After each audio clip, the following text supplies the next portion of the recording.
अल्मोड़ा की निशा बिष्ट को हरियाणा में मौत के घाट उतार दिया गया। आखिर क्या थी निशा की गलती?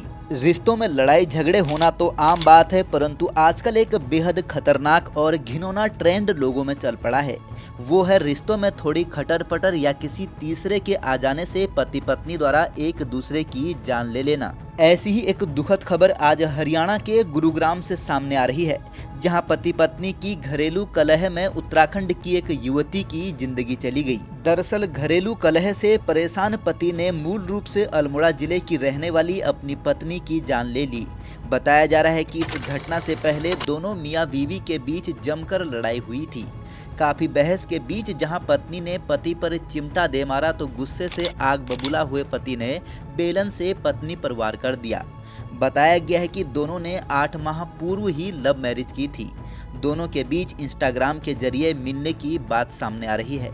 अभी तक मिली जानकारी के मुताबिक मूल रूप से उत्तराखंड के अल्मोड़ा जिले के धायड़ी गांव निवासी 34 वर्षीय निशा बिष्ट ने बीते दिसंबर 2024 में अल्मोड़ा जिले के ही कापली खेत गांव निवासी 26 वर्षीय राजेंद्र से प्रेम विवाह किया था। बताया गया है कि राजेंद्र गुरुग्राम की एक प्राइवेट कंपनी में काम करता है।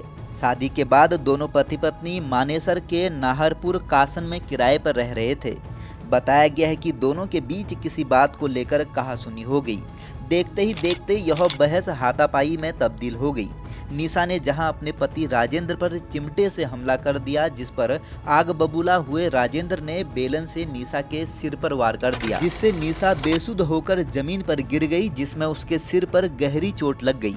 राजेंद्र पहले तो निशा के चोट पर उसकी चुनरी बांधने लगा, परंतु अचानक उसे कोई बात याद आ गई और रक्षक बनकर सामने आ रहा राजेंद्र कब भक्षक बन गया ये खुद उसे भी पता नहीं चला।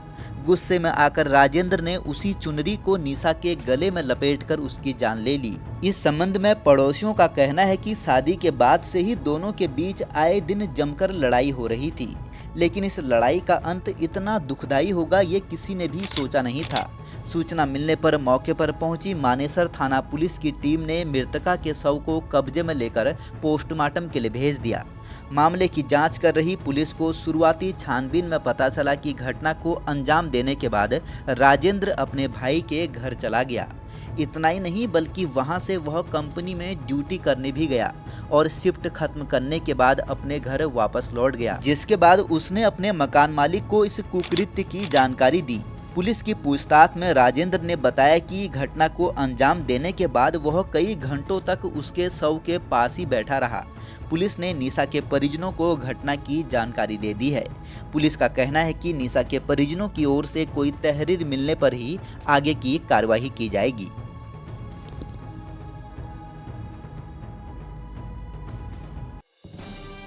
बने रहिए पहाड़ से मैदान की हर खबर के लिए देवभूमि दर्शन के साथ।